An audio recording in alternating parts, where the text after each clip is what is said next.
خاموش لمحوں میں حوصلہ تلاش کرنا اخلاقی کہانی۔ ایک چھوٹے سے گاؤں میں احمد نام کا ایک نوجوان رہتا تھا۔ وہ بظاہر سب کے سامنے بہادر لگتا تھا، لیکن اندر سے خوفزدہ رہتا تھا۔ اسے اپنی کمزوری چھپانے کے لیے ہمیشہ شور مچانے اور دوسروں کو ہنسانے کی عادت تھی۔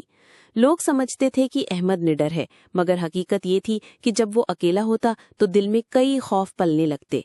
ایک دن گاؤں کے بزرگ نے احمد کو بلایا اور کہا، بیٹا، اصل حوصلہ شور میں نہیں بلکہ خاموش لمحوں میں اپنی کمزوری کا سامنا کرنے میں ہے۔ یہ بات احمد کے دل کو لگی۔ اس نے فیصلہ کیا کہ وہ کچھ دن جنگل کے قریب واقع پرانے کچے مکان میں تنہا رہے گا تاکہ اپنی اندرونی کمزوریوں کا سامنا کر سکے۔ رات کو جب اندھیرا چھایا تو احمد کو خوف نے گھیر لیا۔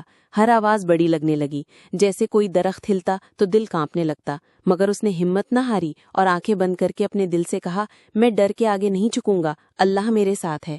یہی لمحہ اس کی زندگی کا اصل موڑ تھا۔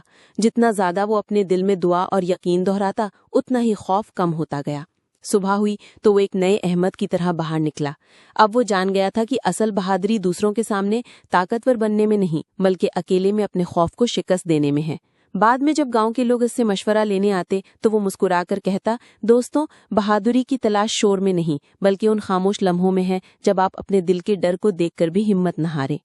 سبق: خاموش لمحے ہمیں اپنے اندر کی طاقت دکھاتے ہیں۔ اصل حوصلہ وہی ہے جو ہم تنہائی میں اپنے خوف پر قابو پا کر پاتے ہیں۔